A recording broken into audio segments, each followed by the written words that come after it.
Hello everyone, welcome back to the channel. I hope आप सब लोग बहुत अच्छे से होंगे। तो सबसे शुरुआत में तो आपके यहाँ गर्मियाँ कैसे पड़ रही है? मैं जस्ट अभी ना आलू चिप्स सुखा के आई हूँ और गर्मी के कारण ना हाल बिल्कुल बेहाल हो गए हैं। और अभी सुबह सुबह 7 बजे का भी टाइम नहीं हुआ और इतनी गर्मी हो गई है। आने वाले कुछ दिन में तो ना 3-4 दिन में तो यहाँ जो वेदर फोरकास्ट अगर हम देखें तो टेम्परेचर जो है वो 46 डिग्री सेंटीग्रेड तक जाने वाला है। व्लॉग मैंने अपना वहीं से शुरू किया है जहाँ से मैंने प्रीवियस वाला व्लॉग छोड़ा था। तो यहाँ पे हस्बैंड की टिफ़िन की तैयारी हो रही, तो पनीर की स्टफिंग बना के मैंने पहले ही रख दी थी, बस मैंने उसमें नमक ऐड नहीं किया था, तो मैंने इसमें नमक ऐड कर दिया है। और अगर मैं आपको जल्दी से एक क्विक सा बता दूँ तो पनीर, उसमें थोड़ी सी हरी मिर्ची और हरा धनिया मैंने जो है वो ग्राइंड करके मैंने इसमें डाल दिया था, थोड़ा सा अमचूर का पाउडर, गरम मसाला और नमक, दैट्स इट। इतने ही मसाले में पनीर के पराठे में ऐड करती हूँ और बहुत टेस्टी ये पराठे बनते हैं।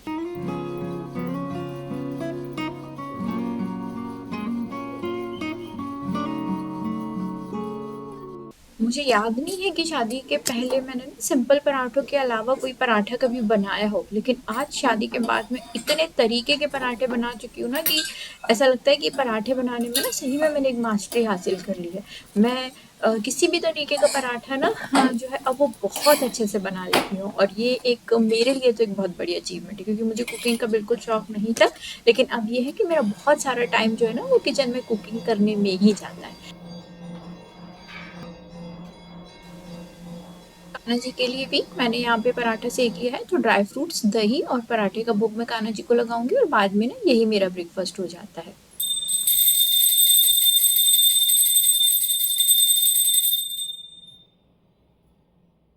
7:30 बजे तक मैं हस्बैंड का टिफ़िन जो है वो पैक कर देती हूँ और उसके बाद फिर मैं उनके लिए चाय बनाती हूँ। तो यहाँ पे पराठों को मैंने कट करके 4-4 पीस में रखा हुआ है। 2 पराठे मैंने यहाँ रखे। ये थोड़ी सी लहसुन की और मिर्च की चटनी है जो मेरे हस्बैंड को बहुत पसंद है, तो ये मैं बना के रखती हूँ। अचार जैसी ये चटनी होती है, काफ़ी दिन चल जाती है। ड्राई फ्रूट्स यहाँ पे मैं सोक करके रखती हूँ जो मैंने यहाँ पे रखे हुए हैं। मेरे हस्बैंड के पास सुबह बिल्कुल टाइम नहीं होता है कि वो कुछ भी चीज़ खा के जाएँ। तो ये एक बनाना केक है जिसको मैंने सिर्फ बनाना से ही मीठा किया है, इसमें मैंने शक्कर बिल्कुल भी ऐड नहीं की है। वाटरमेलन रखा है और यहाँ पे पराठे के साथ खाने के लिए दही रखा है। और आज मैंने ना ये जो मैंगो शेक है ये भी बिना शक्कर का है, ये मैंने पैक कर दिया है।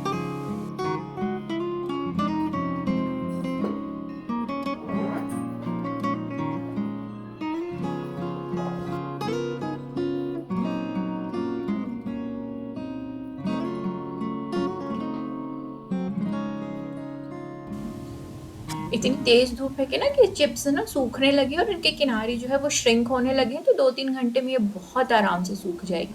टाइम अभी 8:05 हो रहा है, क्योंकि मैं काफ़ी सुबह से उठती हूँ ना, तो इतने टाइम तक जो है वो मैं ब्रेकफास्ट कर लेती हूँ। और वैसे भी पनीर का पराठा जो है ना वो मेरा फेवरेट ब्रेकफास्ट है।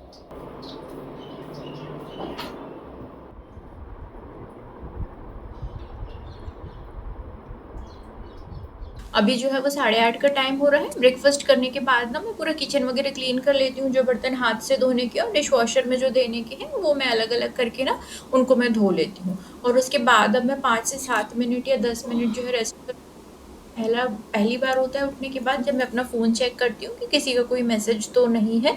और उसके बाद ना फिर मैं कपड़े अगर प्रेस करने होते हैं तो कपड़े प्रेस करती हूँ, और उसके बाद फिर मैं डस्टिंग क्लीनिंग करती हूँ, और फिर उसके बाद मैं दोबारा से एक बार शावर लेती हूँ क्योंकि बहुत ज़्यादा गर्मी पड़ रही है। उसके बाद बस यहाँ पे मैंने लंच के टाइम पे आपसे मिल रही हूँ, तो आज मैंने चने का जो पुलाव है ना वो मैंने प्रेशर कुकर में ही बना लिया था। बहुत सिंपल सी रेसिपी है, सिर्फ आलू और चने मैंने इसमें ऐड किए थे। और ये एक चटनी पाउडर है, तो ये मुझे बहुत पसंद है, मेरी भाभी ने मुझे भेजा था। तो ये इसमें डाल लो ना, थोड़ा सा घी डाल लो, तो और किसी चीज़ की आपको ज़रूरत ही नहीं पड़ती, बहुत टेस्टी लगता है ये। आम की लौंजी है जो मैंने बनाई थी, तो इसकी रेसिपी मैं फिर आपके साथ कभी शेयर कर दूंगी। आज मैं ना रिकॉर्ड नहीं कर पाई थी, तो ये मैंने खट्टी मीठी सी बनाई है। तो ये हो जाएगा हमारा आज का लंच। तो यही भोग मैं कान्हा जी को भी लगा चुकी हूँ और उसके बाद फिर अब मैं अपना लंच कर लूँगी।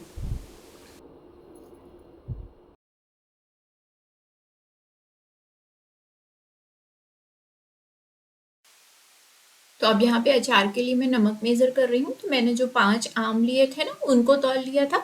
वो जितने भी निकले थे उसमें से फिर मैंने 1 आम लिया था और उसको तौल लिया था। मतलब आपके पास जितने भी आम है ना, उसका 5वां भाग आपको लेना है और वो आपको तौल लेना है। 2 किलो 3 किलो इससे कोई फ़र्क नहीं पड़ता है। आपको आमों का जो काउंट है ना, वो आपको करना है और उसके बाद आपको कर लेना है। हालाँकि मैंने इसमें जो गूदा-गूदा अंदर का पल्प निकला था ना, वो मैंने हटा दिया था और उसको भी मैंने एक बार तौल लिया था। लेकिन जो नमक है ना, वो मैंने आम के 5वें भाग के बराबर ही डाला था। जैसे 5 आम थे तो मैंने 5 आम को तौला और उसके बाद फिर मैंने 1 आम को तौल लिया, तो वो मेज़रमेंट लगभग बराबर आता है। तो यहाँ पे जो जितने भी आम लिए थे ना, उसमें मैंने लगभग 375 ग्राम के करीब मैंने यहाँ पे नमक ऐड किया है और 2 किलो के करीब मेरे आम थे। तो उसमें मैं अगर मैं आपको राई की दाल का हिसाब बताऊँ तो 1 किलो में आपको 100 ग्राम राई की दाल डालनी है, 2 किलो में आपको 200 ग्राम डालनी है। तो मैंने 200 ग्राम राई की दाल ले ली है और जो सौंफ है ना, वो मैंने लगभग यहाँ पे 125 से 130 ग्राम ली थी। तो सारी चीज़ों को ना अब मैं अलग-अलग अच्छे से ना मतलब इसको मैं हल्का-हल्का ही गरम करूँगी कि इतना गरम मुझे करना है कि बस मैं हाथ से छू के देखूँ ना तो ये हल्की सी मुझे गरम लगने लगे। इनको हमको सेकना नहीं है, बस इनमें अगर कोई मॉइस्चर कंटेंट है तो वो हमको हटाना है। सौंफ को भी बस मैं इसी तरीके से अच्छे से गरम कर लूँगी।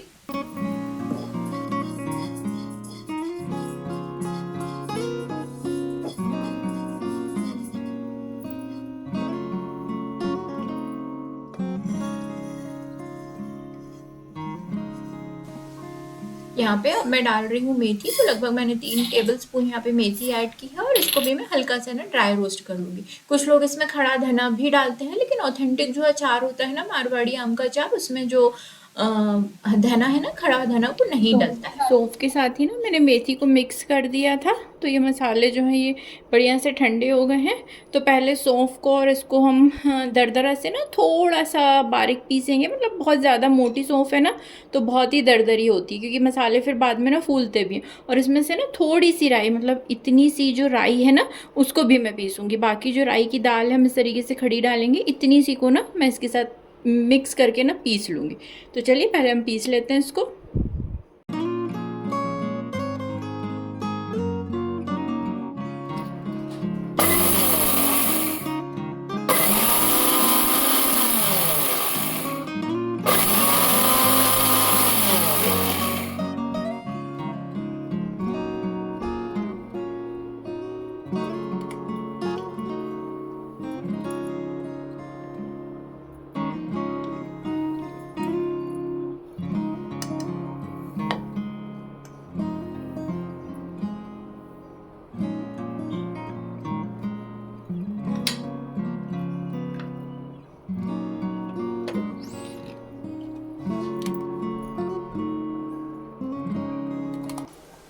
सौंफ और जो राई की दाल है वो मैंने मिला दी है नमक के साथ ही, और जो बची हुई राई की दाल है जो मैंने नहीं पीसी, वो भी मैं नमक के साथ ही मिला दूंगी। जब भी आप अचार बनाएं, आप सिरेमिक के या कांच के किसी बर्तन का यूज़ करें, मेटल का बर्तन जो है ना वो आप अवॉइड करें।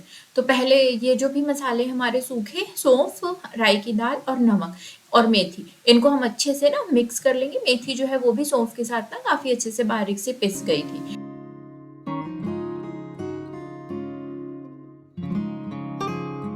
यहाँ पे ना मैं जो मस्टर्ड ऑयल है वो मैं गरम करने के लिए रख देती हूँ। तो मस्टर्ड ऑयल मैं हमेशा गरम करके ना ठंडा करके ही बॉटल में भर के रखती हूँ। तो यहाँ पे मैं मस्टर्ड ऑयल को ना हल्का सा, मतलब कि गरम हो जाए, बस मैं इसको ना इतना ही गरम करूँगी ताकि जब हम ये मसालों के ऊपर डालें ना तो मसाले गरम तेल से अच्छे से भुन जाए।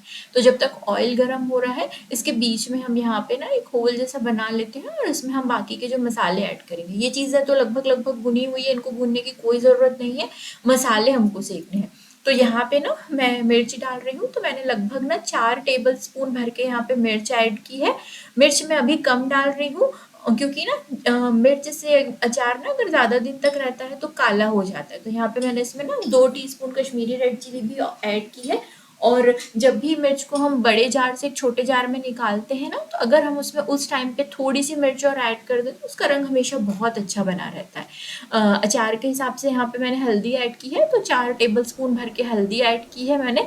यहाँ पे हींग ऐड कर रही हूँ मैं। तो पहले वाली जो बॉटल थी खाली हो गई थी, फिर मैंने नई डब्बी खोली है।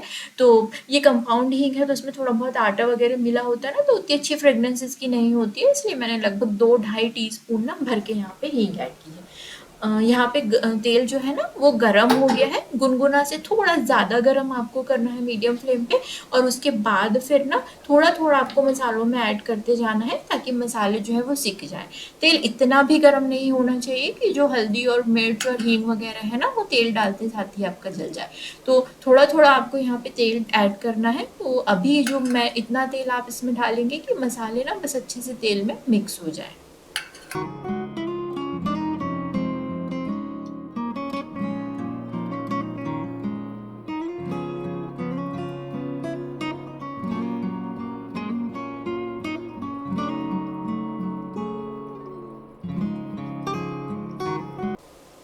थोड़ा थोड़ा तेल आपको ऐड करते जाना है और मसालों के साथ ना मिक्स करते चले जाना है। तो लगभग इतना जो मसाला है ना उसके लिए मैंने 1.5 कप के करीब जो तेल है ना वो मैं किया था, और ये पूरा ही तेल इसमें ना लग गया था।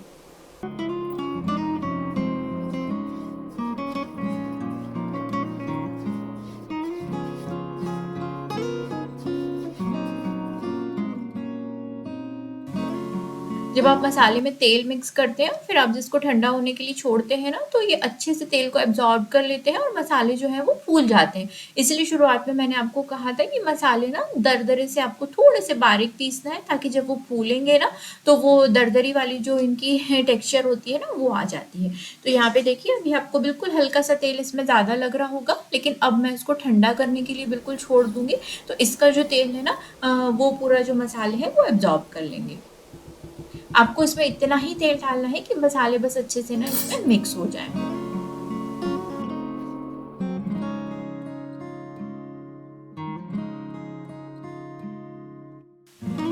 अब इस मसाले को ना आपको बिल्कुल ठंडा होने के लिए छोड़ देना है।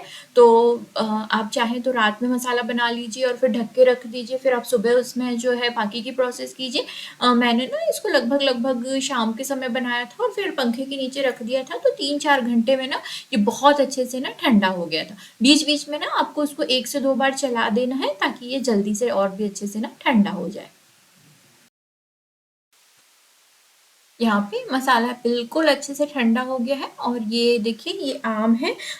ये ना कल मैंने जो रात में अच्छे से वॉश करके सुखा दिए थे तो ये बहुत अच्छे से सूख गए हैं, पंखे के नीचे ही सूख गए थे, मैंने इनको धूप में नहीं डाला था। अब आपको ना थोड़ा थोड़ा सा जो आम है वो मसाले में ऐड करते जाना है और उसको मसाले के साथ ना आपको मिक्स करते चले जाना है।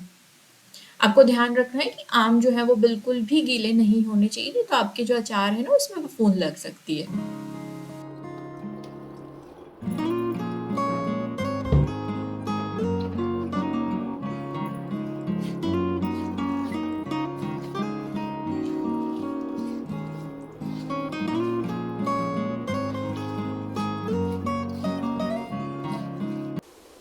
देखिए यहाँ पे अच्छे से मैंने मसाले को मिक्स कर दिया है और उसके बाद ना अब आपको इसको ढक के किसी ठंडी जगह पे रखना है। किसी कमरे में अगर एसी चलता है रात में तो आप वहाँ पे ले जा लीजिए, या फिर आप इसको कूलर के सामने टेबल पे रख सकते हैं। अगर कुछ भी और परेशानी है, नहीं है कोई ठंडी जगह, तो बड़ी सी परात में आप नीचे पानी भर दीजिए थोड़ा सा और उसके ऊपर फिर आप ये बाउल को रख दीजिए। तो 1 से 2 दिन ना इसकी थोड़ी सी जो केयर होती है ना अचार की वो ज़रूरी होती है।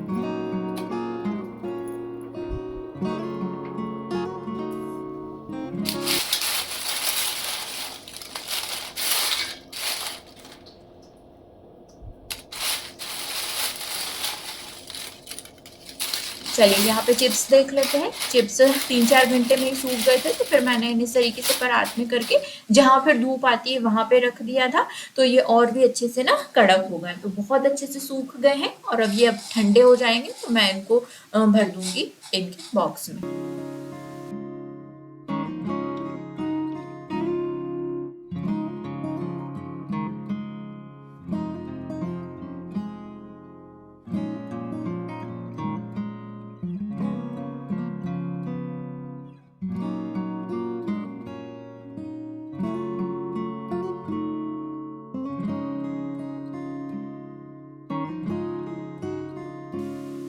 ऑयल को भी हम यहाँ पे ना प्रिपेयर करके रख देंगे। तो यहाँ पे ये देखिए ब्लैक मस्टर्ड ऑयल है, और इस बार ना मैंने स्टोन क्रस्ड वाला एक ऑयल है ये लिया था। हमारे यहाँ पे जहाँ मैं रहती हूँ ना, वहाँ पे एक छोटा सा प्लांट है शुद्धता फूड्स करके, तो पहली बार मैं उनका ऑयल जो है वो ट्राई कर रही हूँ। थोड़ा सा बाकी ऑयल से ये महंगा आता है, लगभग ये मुझे 350 में ये मुझे 1 लीटर मिला है। लेकिन वाकई में ये जो ऑयल है ना, ये बिल्कुल प्योर मस्टर्ड ऑयल है, और इसकी जो खुशबू है और इसमें जो एक जो झंझनाहट आती है ना, वो बाकी ऑयल से बिल्कुल भी अलग है।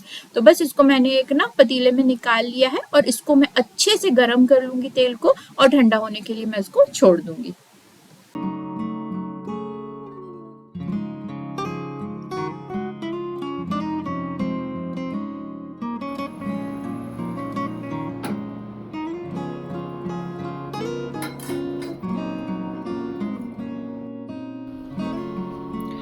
अभी इस अचार को ना लगभग 1.5 दिन हो गए हैं। बीच बीच में मैंने इसको 1-2 बार चला दिया था, और देखिए इसका तेल जो है ना धीरे धीरे इस तरीके से ना ऊज आउट होने लगता है। तो अब हम इसको फाइनल जो है वो बर्नी में भर देंगे। तो इसको मैं निकाल लेती हूँ अब।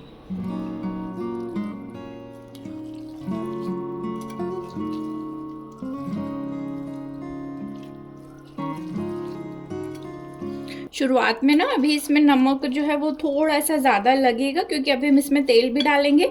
मिर्ची भी इसमें थोड़ी सी कम है, तो जितने बार मैं इसको थोड़ा थोड़ा सा छोटी बर्नी में निकालती जाऊंगी ना, थोड़ी थोड़ी मिर्ची में ऊपर से ऐड करती जाऊंगी, तो इससे अचार का जो रंग है ना वो साल भर तक बहुत अच्छा बना रहता है।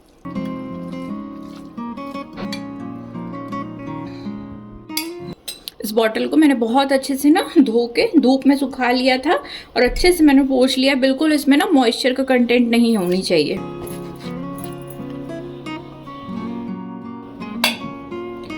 यहाँ पे ये थोड़ा सा अचार ना मैं इस तरीके से देखिए छन्नी में डाल के रखूंगी। इसका एक रीज़न ये है कि मुझे ये अचार पैक करके बाहर भेजना है, तो इससे जितना भी तेल है ना वो निकल जाएगा। तो मैं जिसको भी मैं अपने भैया को भेजने वाली हूँ, तो फिर यहाँ से ना 2 दिन में जो पार्सल है वो पहुँच जाता है। जैसे आज अगर मैं उनको स्पीड पोस्ट करूँगी ना, तो कल और परसों सुबह उनको मिल जाएगा। तो ऑयल गिरने का चांस भी नहीं रहता है, और फिर वहाँ पर ना वो ऑयल जो है गर्म करके वो ऐड कर लेंगे। तो इसमें से पूरा ऑयल मुझे निकालना है।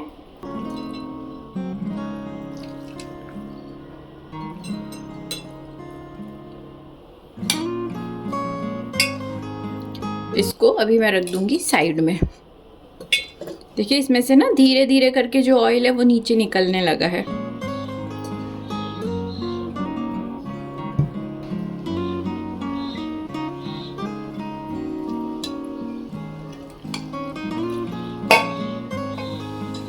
जब भी आप अचार को स्टोर करें तो सिरेमिक या कांच की बर्नी में आप उसको स्टोर करिए, और कोशिश कीजिए कि बर्नी जो है वो एयर टाइट रहे, क्योंकि गर्मियों में तो ख़राब नहीं होता है, लेकिन बरसात के समय ना मॉइस्चर का थोड़ा बहुत भी कंटेंट आता है ना, तो पूरा अचार ख़राब हो जाता है।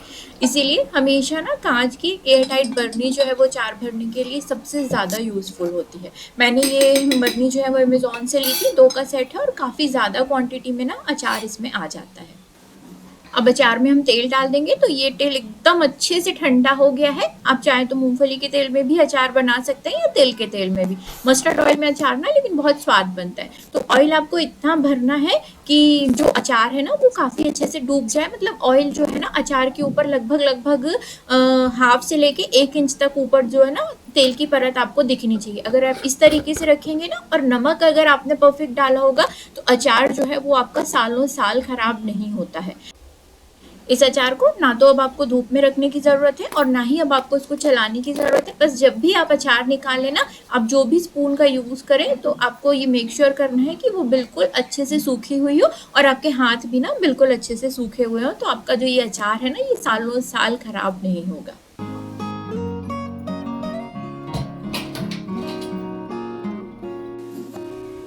अगर 6-8 महीने में आपको कभी लगे ना कि अचार में तेल थोड़ा सा कम हो गया है, निकालते समय हमने ज़्यादा तेल निकाल लिया है, कभी हमने इसके पराठे सेक लिए, अचार के तेल के पराठे भी बहुत स्वाद बनते हैं, तो आप इसमें ना गर्म करके ठंडा करके जो ऑयल है वो आप डाल सकते हैं।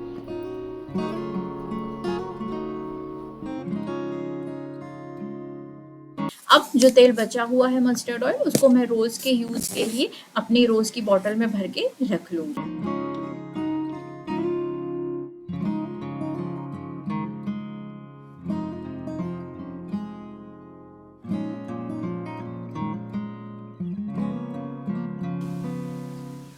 तो चलिए इसके साथ ही हम आ गए हैं अपने इस वीडियो के एंड में। वीडियो पसंद आया हो तो लाइक शेयर सब्सक्राइब जरूर कीजिएगा। फिर मिलूंगी आपसे अपने अगले वीडियो में। Till then take care, bye bye.